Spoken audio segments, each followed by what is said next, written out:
Welcome to Motherhood.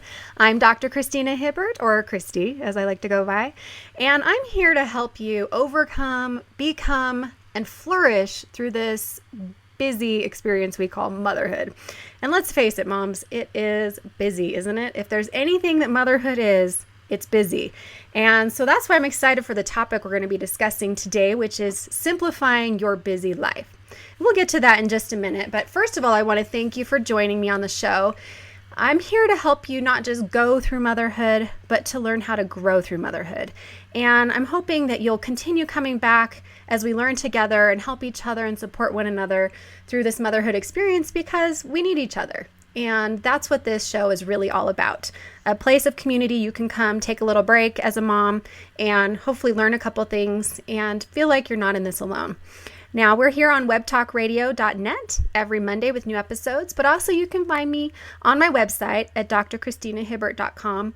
And often I post blog posts or other materials, videos.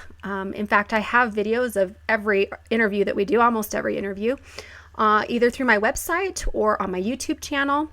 Also, you can connect up with us on Facebook, Dr. Christina Hibbert on Facebook. And also, I just recently started a Facebook group for the show, and it's called Motherhood, Overcome, Become, and Flourish. So look that up on Facebook if you're there, join up with us, and that's a place where we can talk about what we do on the show, and we can connect with each other and support one another, get to know each other a little bit better.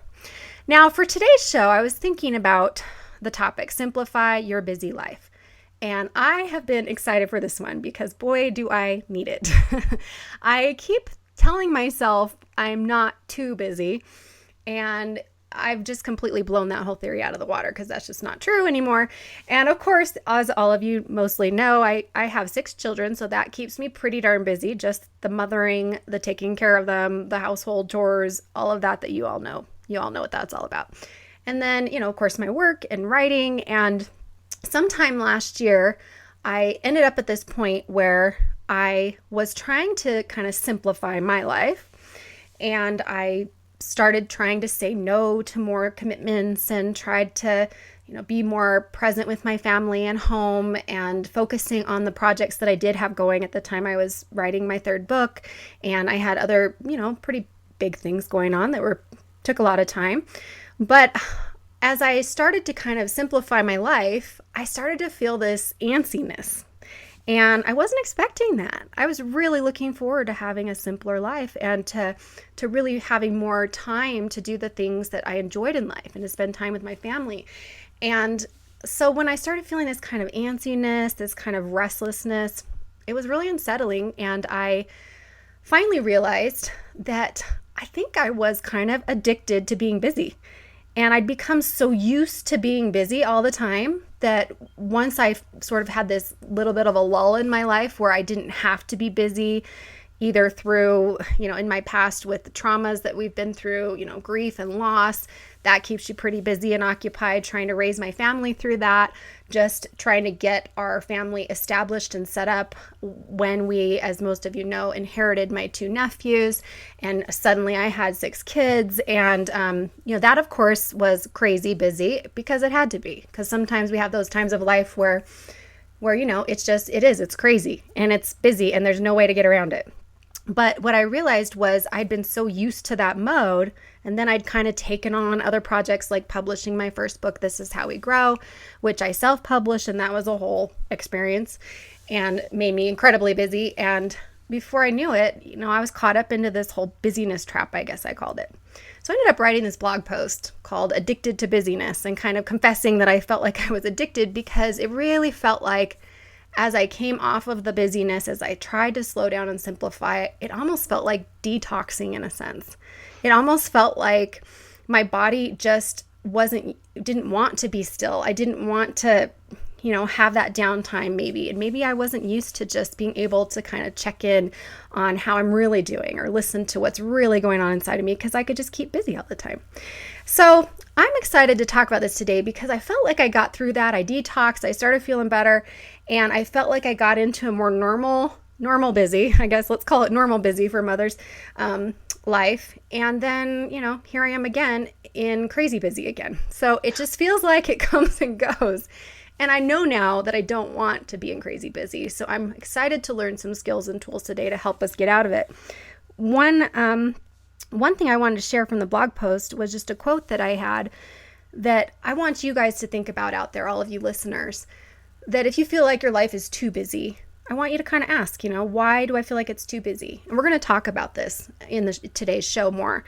But what I felt like after I could finally realize that my life was too busy and really work on simplifying, this is what I wrote. I wrote, letting it all go was like finally breathing when I hadn't even realized I'd been drowning. So sometimes we're just kind of drowning in busyness. And today's show is all about how to get out of that and to breathe again. All right, so let's bring in our guest for today, Robyn Pearce. Robyn, welcome to the show. My pleasure to be with you, Christy. It's so wonderful to have you. And for all you listeners out there, Robyn is in New Zealand, and here I am in Arizona.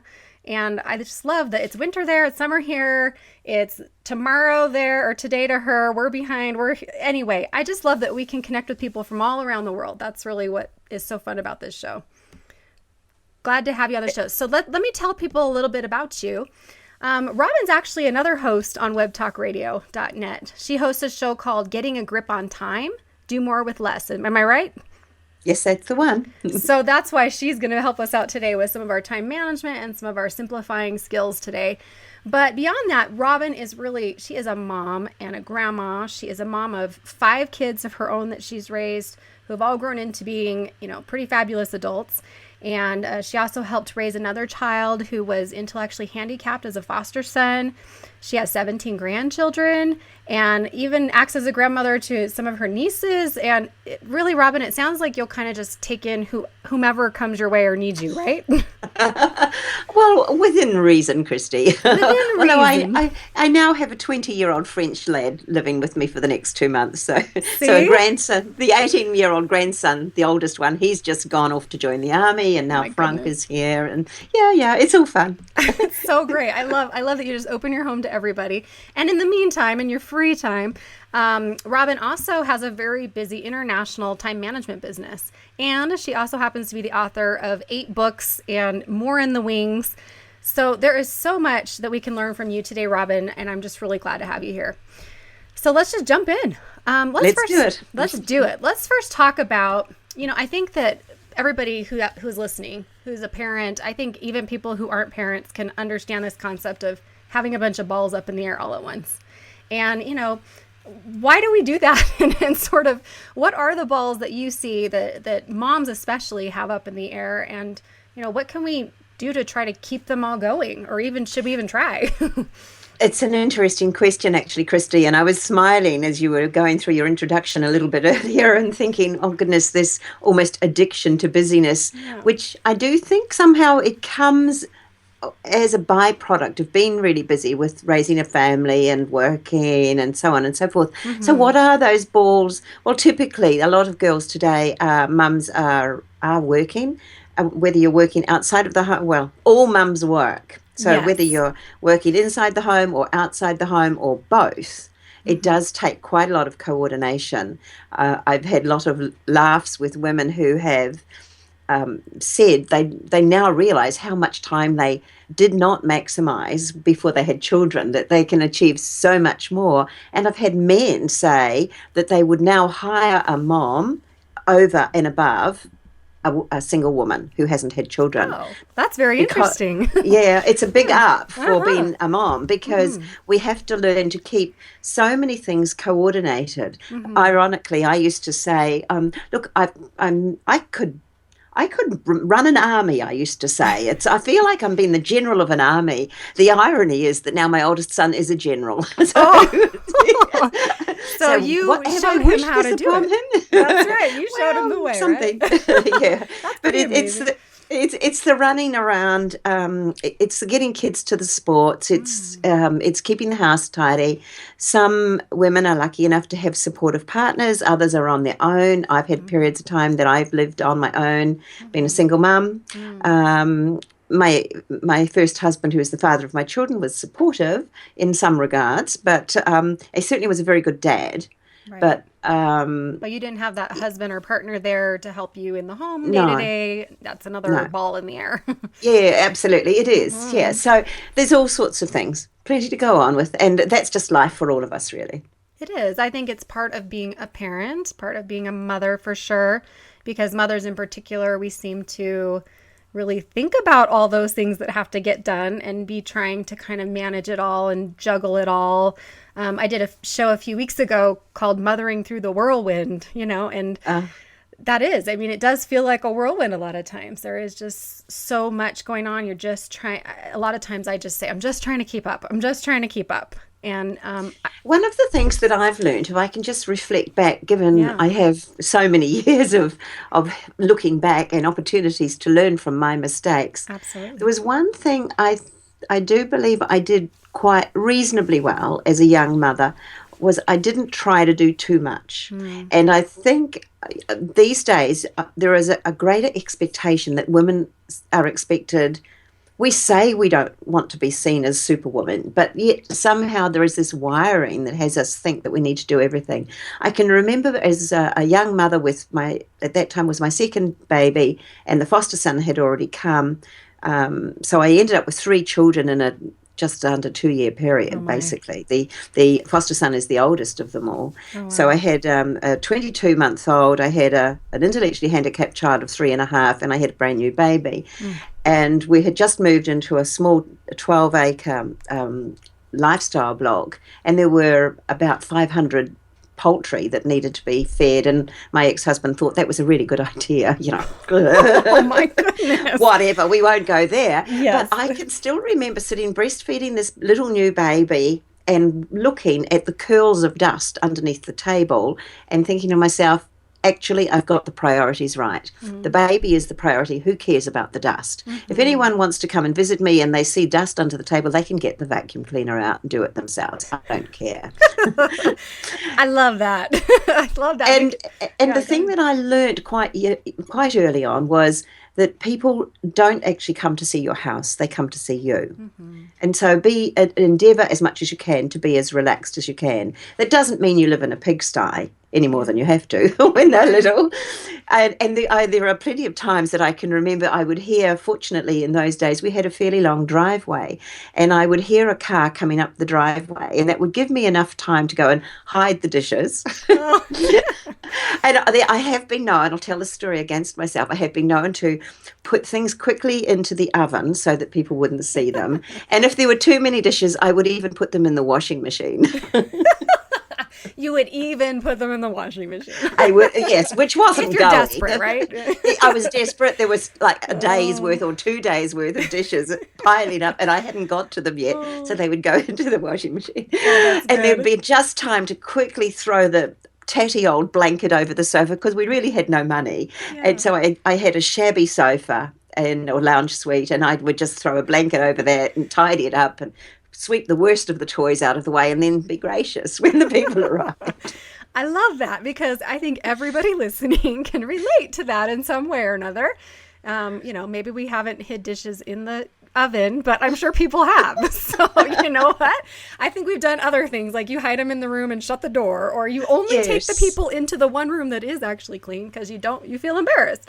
But All what you're that. what you're getting at is so important. And one thing that I was kind of when I was that story I was sharing at the beginning, when I went and wrote this post about being addicted to busyness, I kind of wrote about my own experience, and then I wrote a whole other one like, how do we kind of help people get over this? And I appreciated what you just said, that a lot of that comes from just the nature of being a mother, being a parent. It really is busy, and you really don't often have the luxury of being able to stop and have time, and yet here I am now. My kids are older, they're in school, so at least during the school year I have time during the day when I could, like you say, choose to, am I choosing the right things? That's kind of what I think about. So I started wondering, like, what is busy versus what's too busy, and some things I came up with.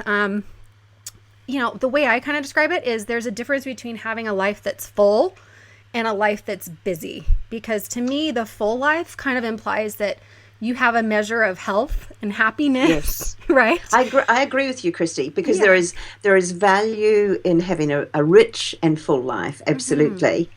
And that's where I think when I talk about time management, I have a little diagram, and anyone that wants to have a look at my website will be able to find that diagram in context of a free report that's there called How to Master Time in Only 90 Seconds. And the URL for the website is www.gettingagrip.com. Great. So if you go to gettingagrip.com, and on every page there's the opportunity to get the free report, and there you will, in context of that, you will get a diagram which I call the toolbar of time. I just want to pick up on this busy or too busy thing. Yes, please. The four elements that we need to cover if we're going to have good usage of our time. First of all, the big picture, knowing what's important, what are our goals, and that quality of life fits into that. The second element is how to do our planning and prioritizing, and there are specific strategies on that, and the free report goes through that. The third element is the tips and techniques. So what are the fast ways, and I've got heaps of little tips I can give you, but what are the fast ways of doing things, the improved processes, the better ways of doing things? Like for me, hiding the dishes in the oven and the washing machine was because I didn't have a dishwasher in those days. The dishwashers had two legs, stomachs, and they dirtied the dishes. Gotcha. They were the dishwashers, those little people on legs. So I didn't have the machinery back in the day, but that was a tip. That was, which wasn't a very good tip, but it was a tip. It works, right? It worked Worked on at the time. circumstances, and there's lots more better ones than that. Yes. And then the fourth element of this four columns on this diagram is what I call sanity gaps. And that's I think every mom would understand what a sanity gap is. It's taking the time out to have, to make sure that you have quality of life. So the big picture over here on the right left-hand side, and the sanity gaps on the right-hand side of that four-stage diagram, they do dovetail together. So what are your goals? What's the life that you want to live? And what are you doing to make sure that you enhance it rather than just getting stuck into the busyness? Right. Because busyness in itself is not, it's not serving us. No. And I myself, what got me into the whole field of time management was because I spent so much time running around like a headless chook, quite frankly. And anyone from the country will get that metaphor. If you've ever raised chickens, we won't go there too deeply on that one. Right. But believe me, they do run around when they've got no head on. Right. I've seen it. Yeah. I feel like that about my teenage sons too. So. Yeah. Okay. So leave that metaphor aside. Yes. So what are we doing to make sure that we get the quality of life at the same time as doing the right things and enjoying our children? Yes. And going back to that, one of the first things is, and I say it's our most powerful time management tool, is the ability to say no. Yes. Sometimes no is the right answer. Absolutely. Or not now, or I myself can't do it. I would love to help, but I can't do a good job for you. Why don't you ask so-and-so? Something along those lines. Absolutely. I couldn't agree with you more. I think that one of the best skills that we can learn as people, and especially as moms, because I do think moms in particular struggle with that one, saying no.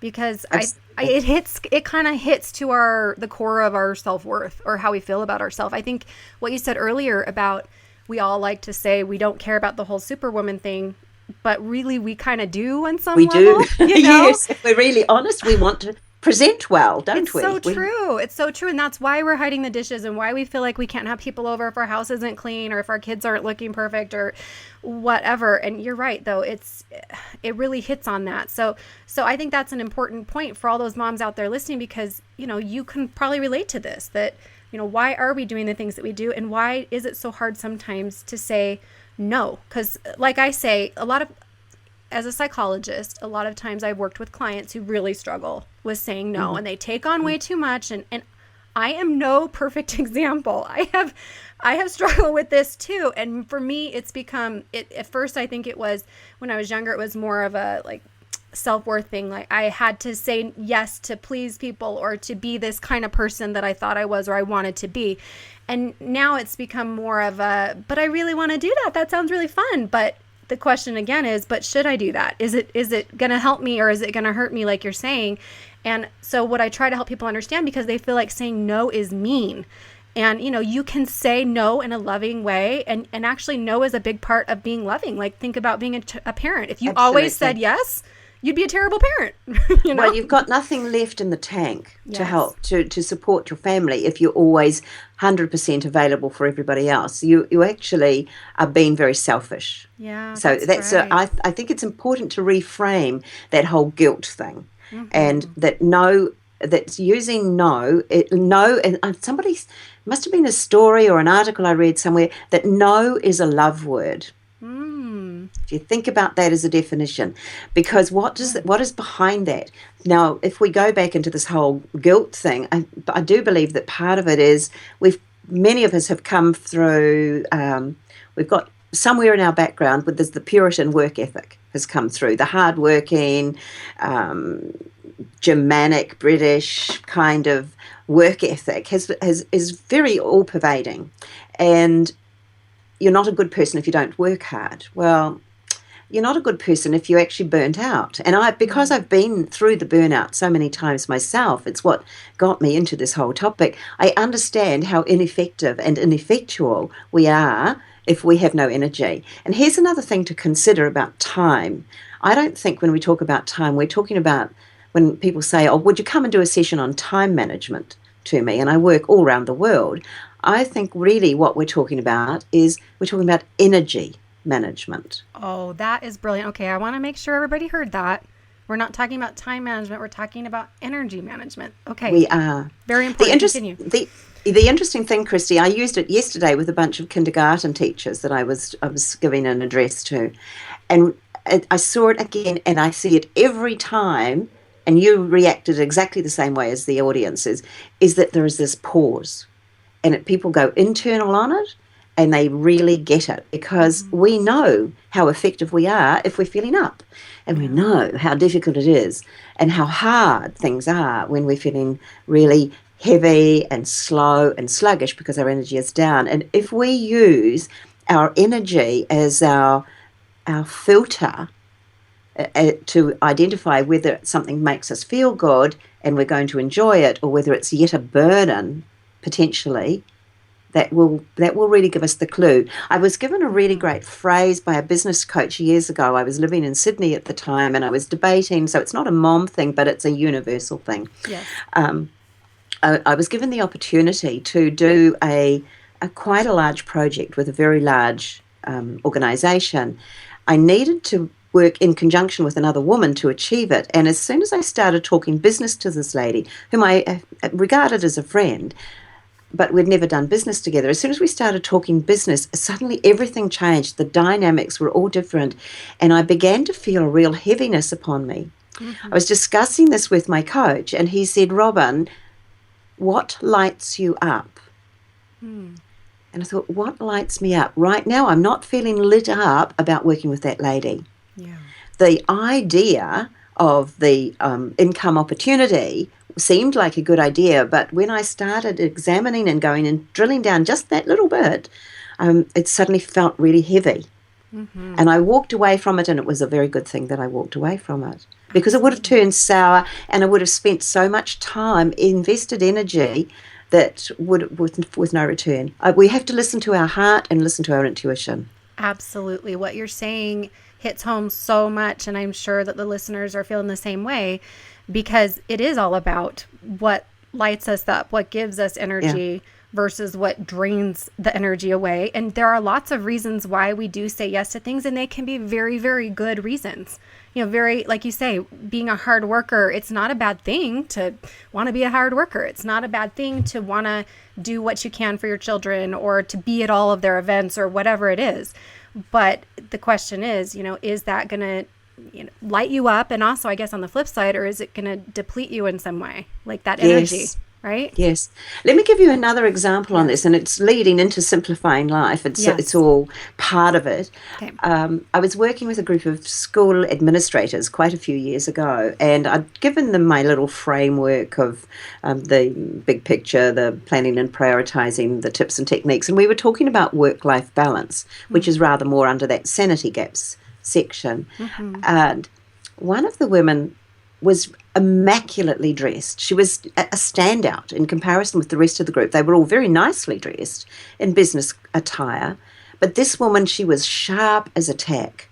Her hair was immaculate. Her makeup was perfect. There was everything about her was perfect. The sort of woman that you look at and you go, oh, and you feel inferior because you think, I could never look that good. Right.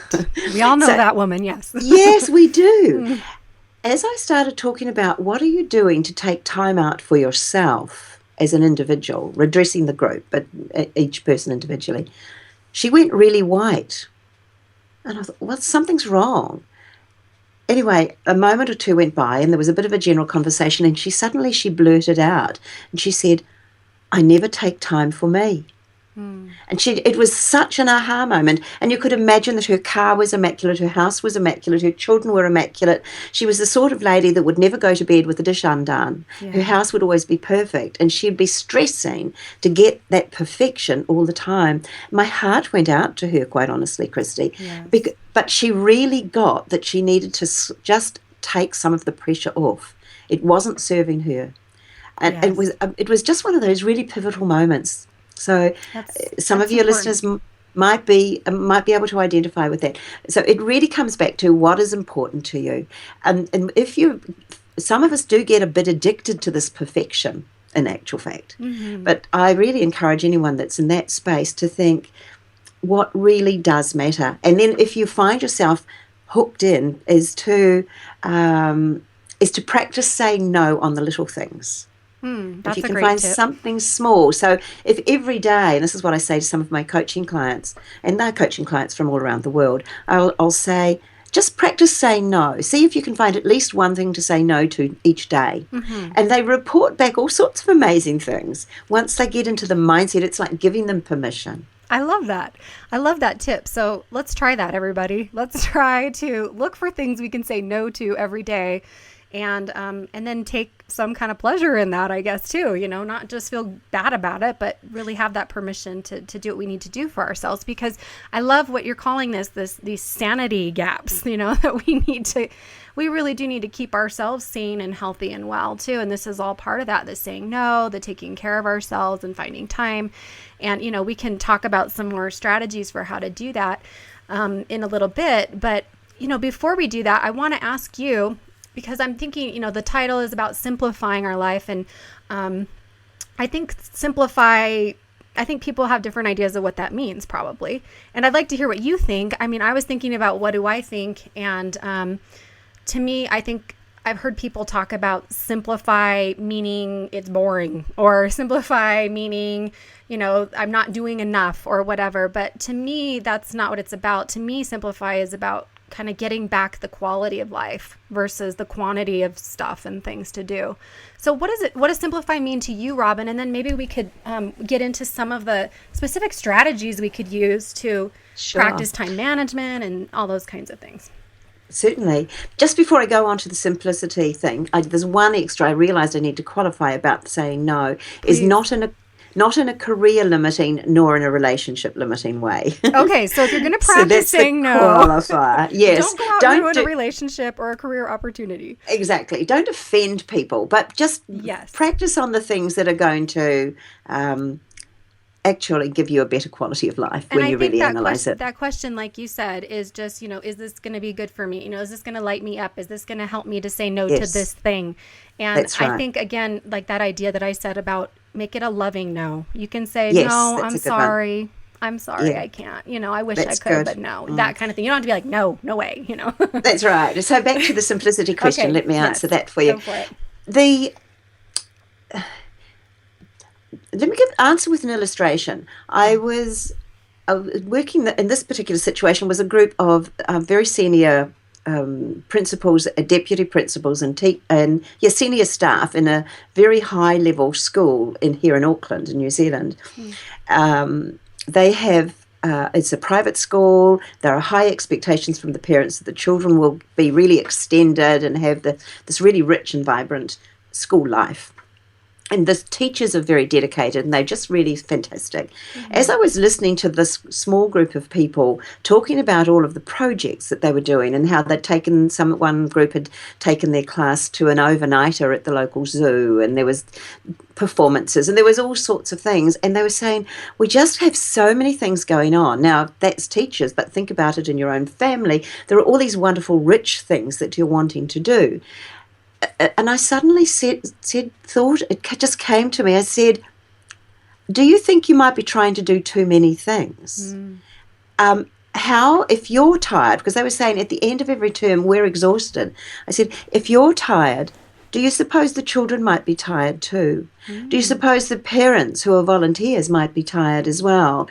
Do you think that perhaps there needs to be a little more of a strategic view of how many things per term you can realistically fit in? Yes. And they stopped and they went, wow, we hardly ever push back on anything. We don't really stop to analyze the downside of taking on one more thing.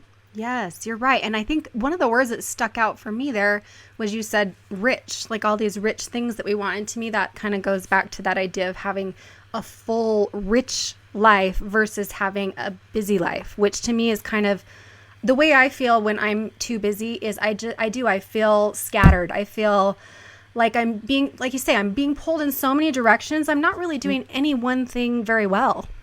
You know, that's the downside if we try and do too much. So some other little strategies for simplifying life, and I've got so many stories from so many different industries. There was, I know I'll spare the illustration in this case, but let me just give you a specific. Is with we all need time to keep the stress levels at a manageable level. It was explained to me by a woman in the health sector years ago. If you think of all of the things we do, and you'll have a better understanding of that than I as a psychologist, but we do have, there is stress attached to everything that we do. Some of it's good stress, some of it's negative stress, but if we didn't have enough stress, we would actually cease to be functional anyway. So we've got to have some. Right. But she said, think of everything that we do as if it were a stress brick. And think of the wall that you're building up, up, up in front of you as with every activity that you do. So you're building this brick wall of stress bricks.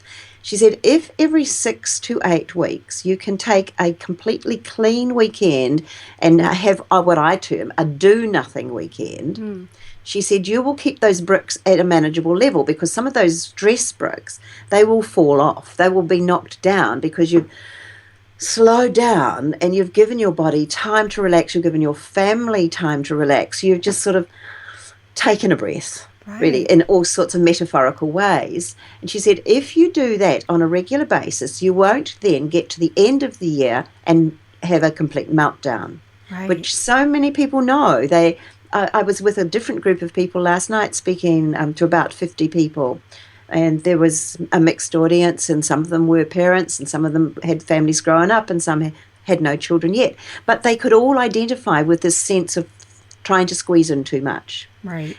And it's when you're trying to squeeze in too much that you're heightening the stress bricks. And many of them identified that when they had come to the end of their annual holidays, that they would often get colds, get the flu, get sick. And I've heard more extreme cases. One man was paralyzed every annual holidays. He would be paralyzed for 3 days. Oh my goodness.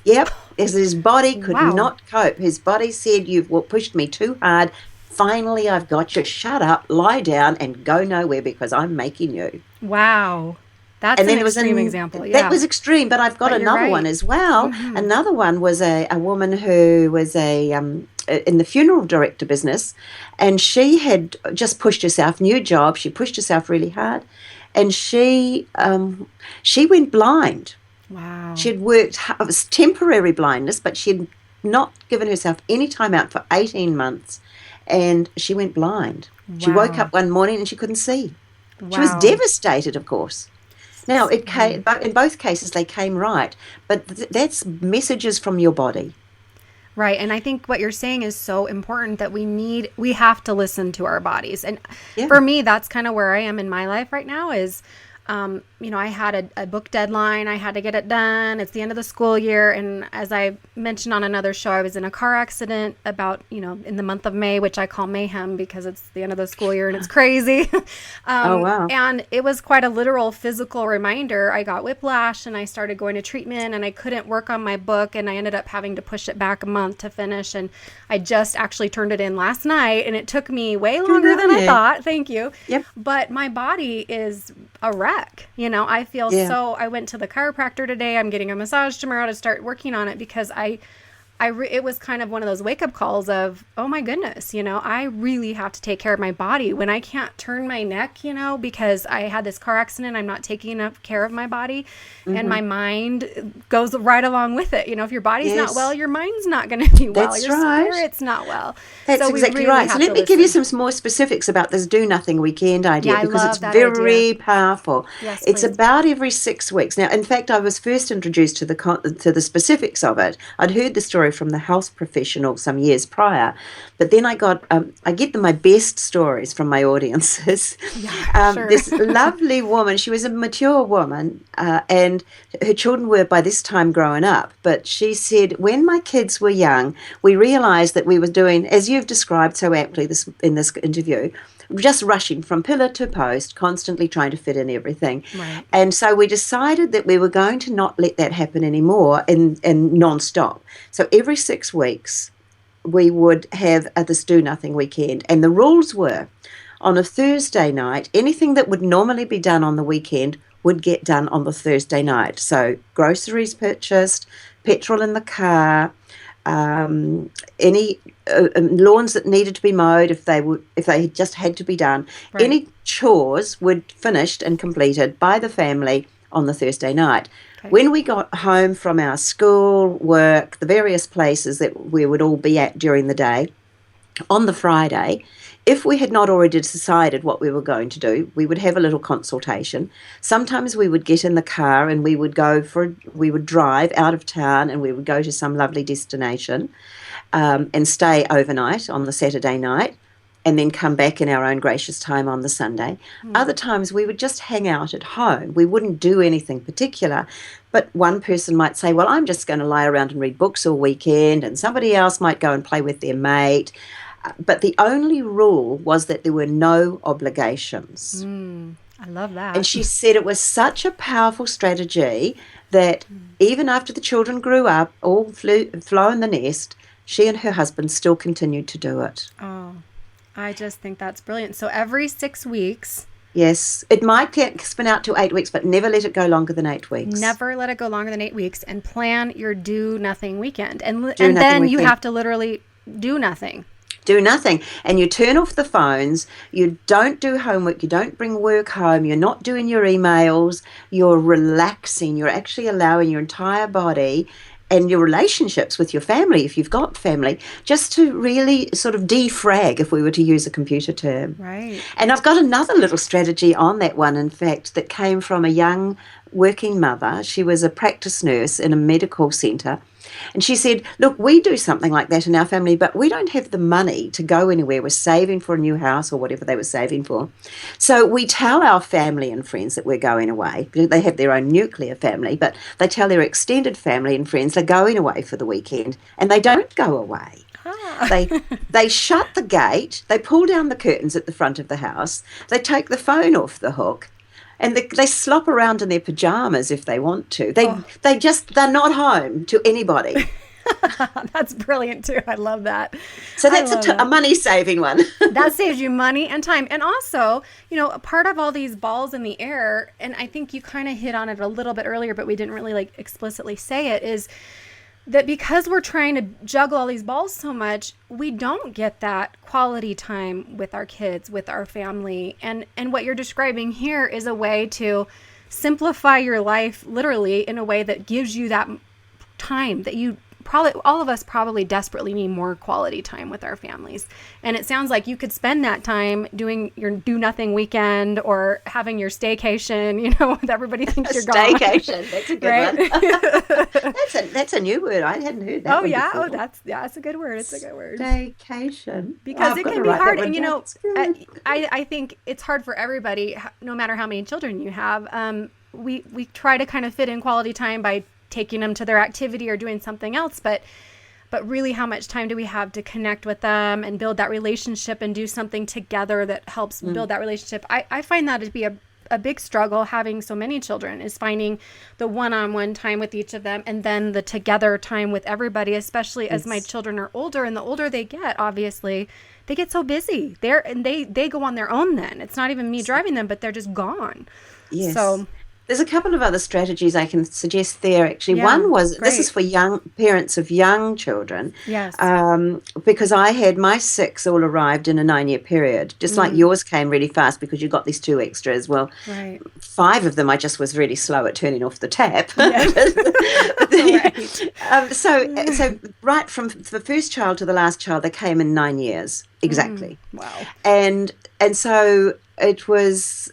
I can remember feeling that I was stretched, just as you've just described. Never seemed to be time to do any one-on-one stuff with anybody because it was just sheer hard work on maintenance, really. Right. And then my husband and I came up with a little idea of having what we called special time per child, and it was planned, and there was a little piece of, we had a little calendar drawn up on the fridge, and for it doesn't sound a lot, but you'd be surprised the impact. Half an hour per week per child with one parent. The kid got to choose the parent, and the kid got to choose the activity that they would do for that half hour. And as I say, half an hour a week does not seem a lot. When you've got 6 children, sometimes it takes some organising, as you would know, to find that half hour. But I can still remember my children's father, who is about 6 foot, farming guy, sitting on the floor with his only daughter, who at the time was about 3 years old, playing dolls' tea parties. Oh, I love that.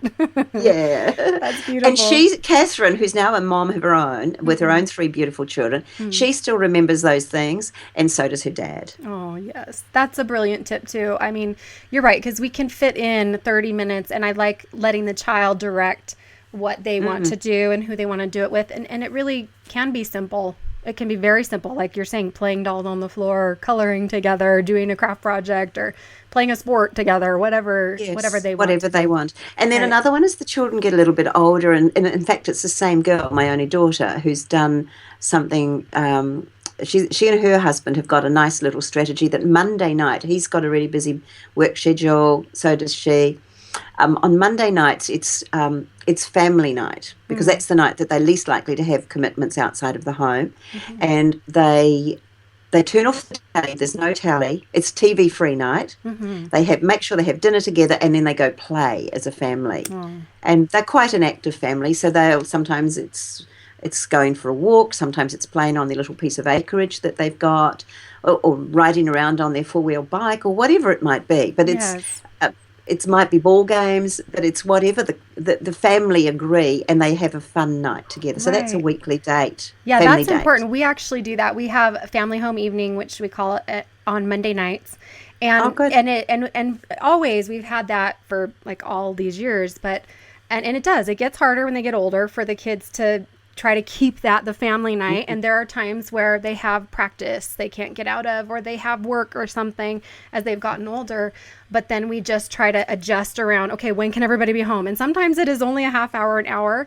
And we try to do kind of like a family lesson. Like sometimes I have a topic of the month of, we're working on honesty, we're working on courage. When they were little, I really did this, and now they've gotten older, it's harder to keep up. But but boy, it was really great because we could all be kind of talking about that topic for the month, and then we'd play a game or do an activity or something. So that's a great suggestion. And I think along with this, and we kind of talked about this before, but I think it's just so important. I want to make sure we give it the time that it deserves, is this idea of finding quality time for ourselves as mothers. I know that it's a struggle for many moms, especially. I think women in general need it, but moms really, really need it.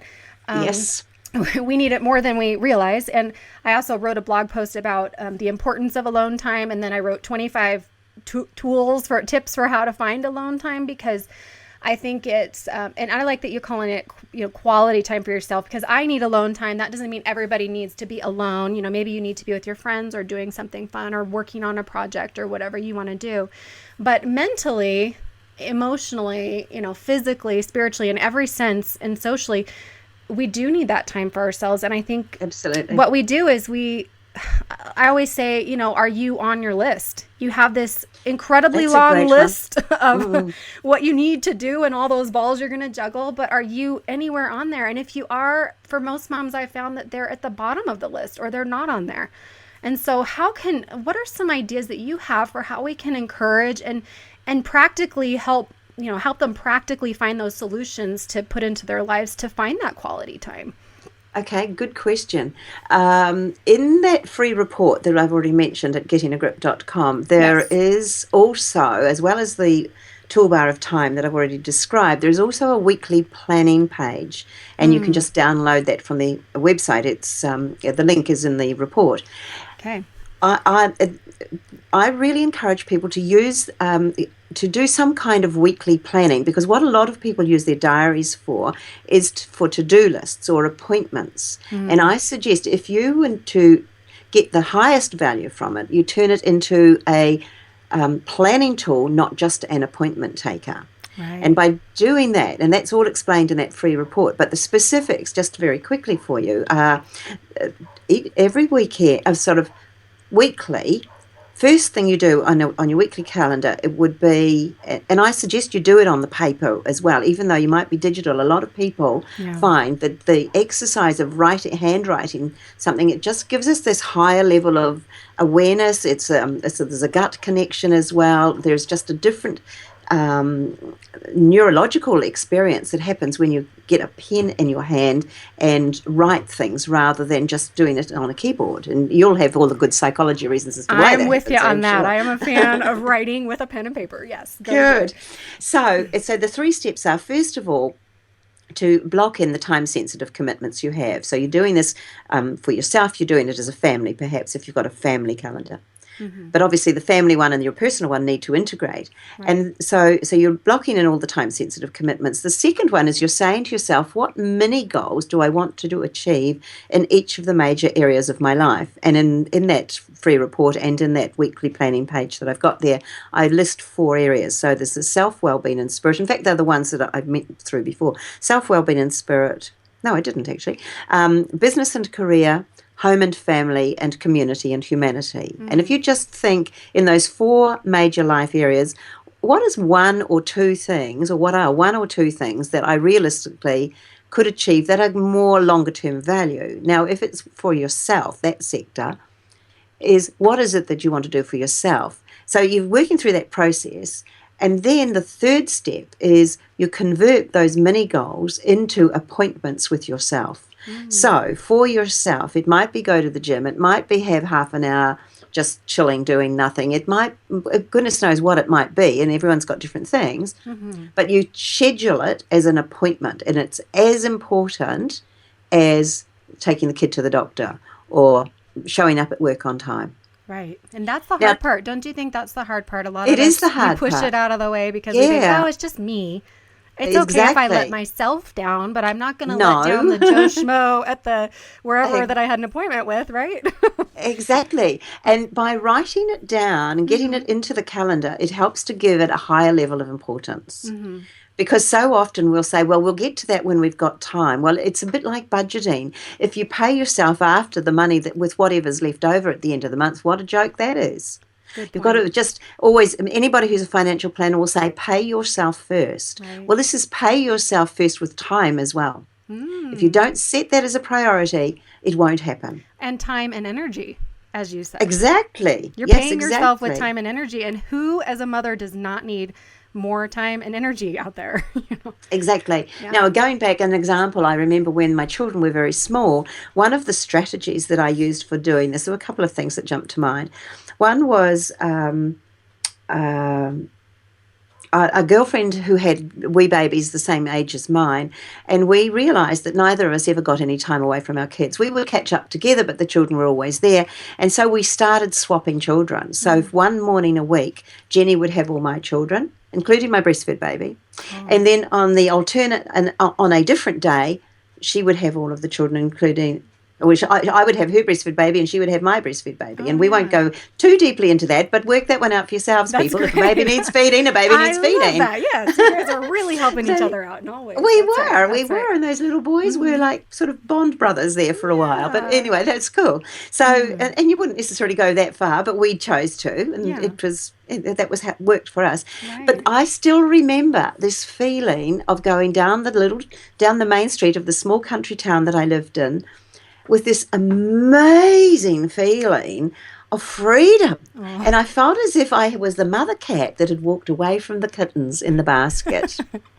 I still can remember that amazing flooding of joy and liberation, because I didn't have any appendages attached to me. It was fantastic. You're just you, finally. I know. For the first time, it felt like for the first time in years. Yes. And it was actually in my case, and it probably was for you too if you've ever done that. Yeah, absolutely. So that was one strategy. And another one that can help you to get some time away, and it seems a bit back to front in a funny way. We also belonged to a babysitting club.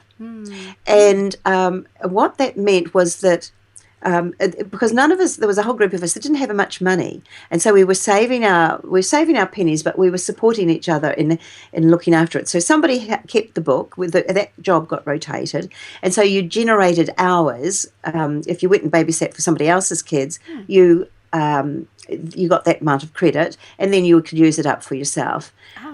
Funnily enough, once you're at somebody else's house, you didn't have your own ironing to look at, you didn't have your own housework to look at.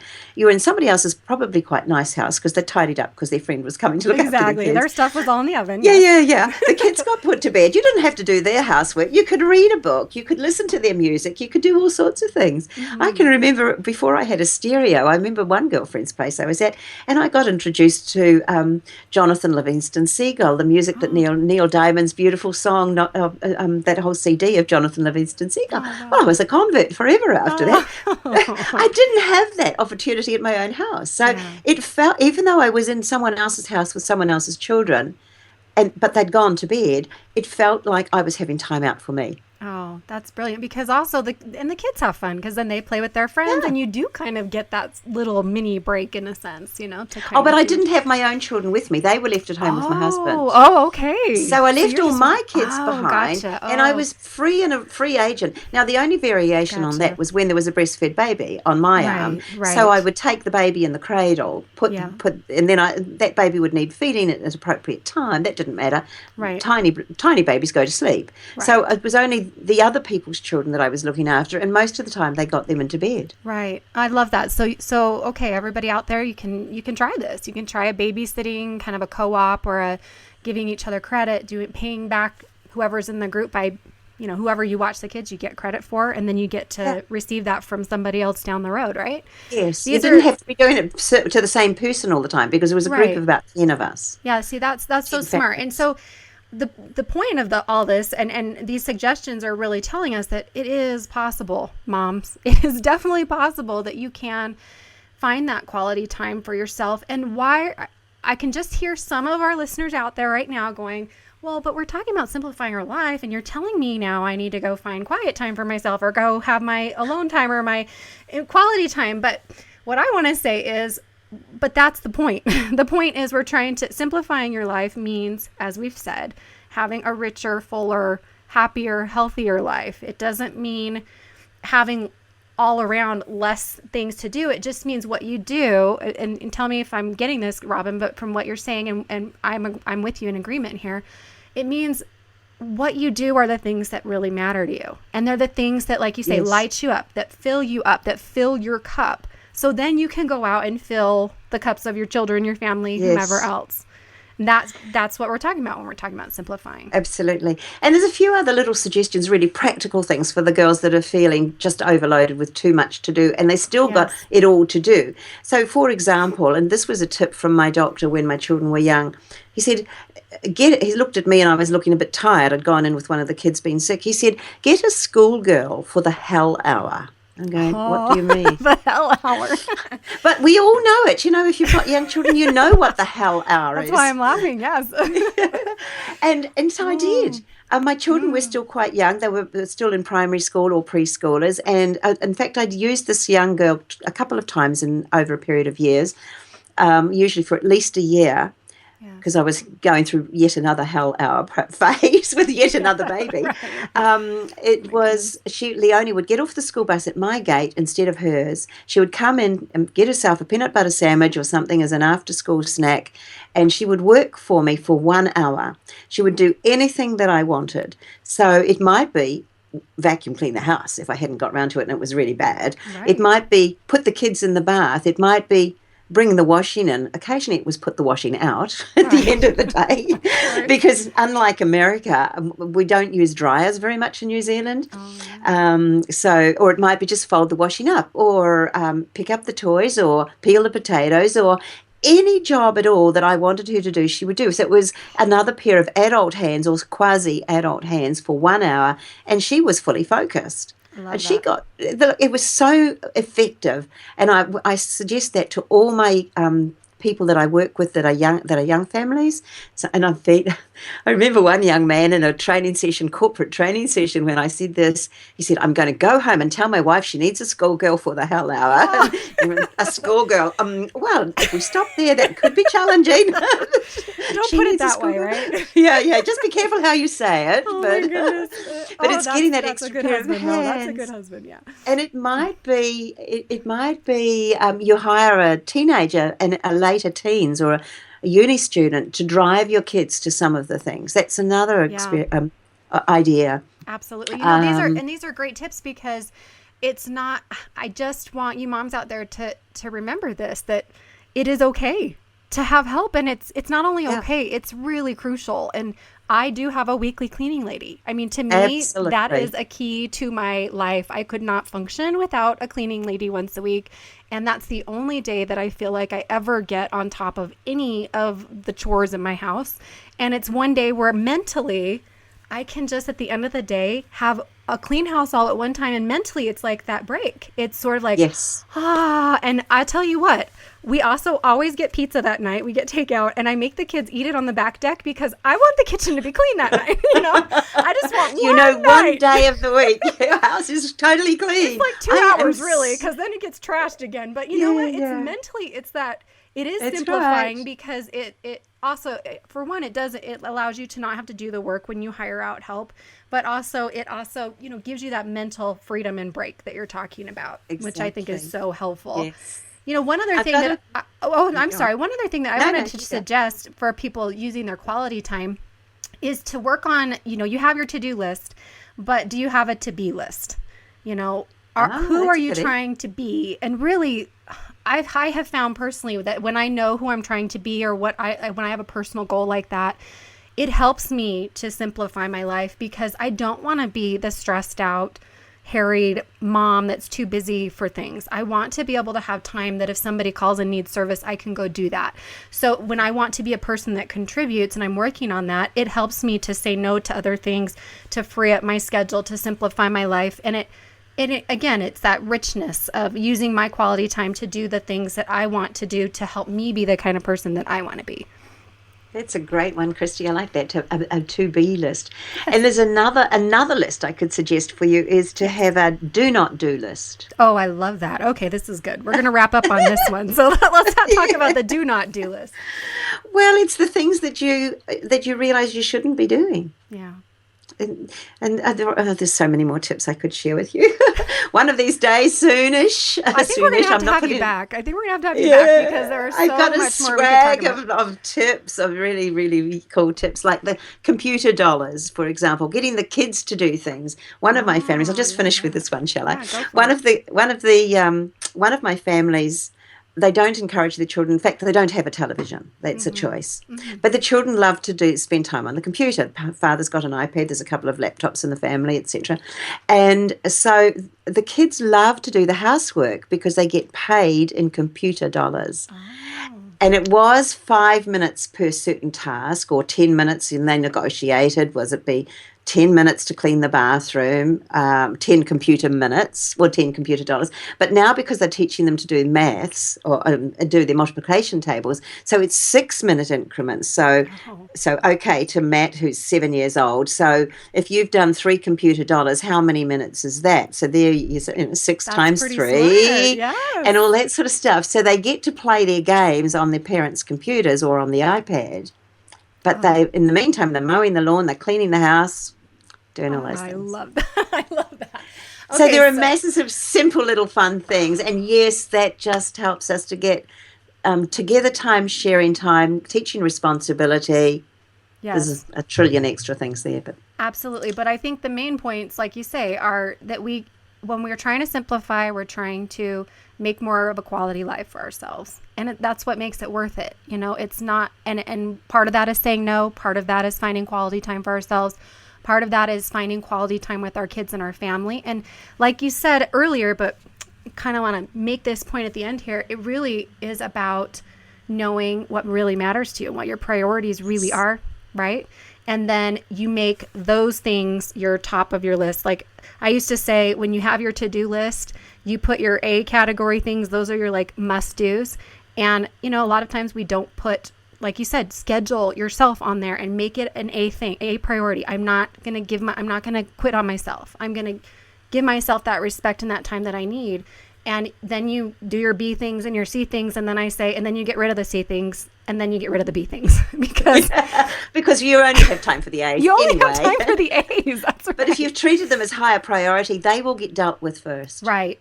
And that's where that weekly plan really helps. And then there's, on that same report, there's how to do the daily planning. And I really encourage all of you to go and get this report, free report from your website. Robyn, tell us again, gettingagrip.com. That's the one. Gettingagrip.com. It's Robyn Pearce. And you can also find her on WebTalkRadio.net on her show, Getting a Grip, right? Absolutely. And get to talk to fabulous people like yourself from all around the world. So it's I love doing the Web Talk Radio podcast. It's so much fun. Me too. It's so fun. It is so fun to connect with so many different people. And so for all of you out there who need more and more tips on time management, be sure to check out that free report and sign up for that. And I'm assuming they can find all kinds of other resources on your website as well. Heaps. Yes, and heaps of ideas. And also be sure to check out Robyn's show on webtalkradio.net and listen to some of those episodes, you know, the ones that apply to you, and use them in your life. Because as I said, I know we're going to have you back because this is just something we all continually need. So when I'm going to go and I'm going to get your report and I'm going to start de-stressing my life and getting back into my non-busy state, my full life, but full rich life, not busy life. And then when I get back out of it again, which will probably happen in like 6 months or so, I'll have you back. That's lovely, Christy. And congratulations on getting the book finished as well. Thank you. I can exhale now. I can imagine the feeling. I know you understand. I know it's like giving birth, right? It is like. Oh, yes, absolutely. Sometimes the gestation period is longer than others. Yes, exactly. All right. Well, thank you again, Robyn, for being here. And for all of you out there listening, I just really appreciate you joining us each week. I hope you'll come back each week on Mondays for each new episode on webtalkradio.net and join me on my website at drchristinahibbert.com. As I said, I almost always post a blog post related to the show. I'm positive I'll post something about this because this is just something I think people need to see in writing. So I'm going to hopefully share some of your good tips in writing and point people to your website that way too. And be sure to check out my books, This Is How We Grow, and also Who Am I Without You, both available on Amazon and Barnes & Noble. And until next time, I hope you will choose to grow through motherhood instead of just going through it, because it's a whole lot more fun to grow through it. And hopefully you'll grow through it with us here on Motherhood Radio. Bye-bye, everybody.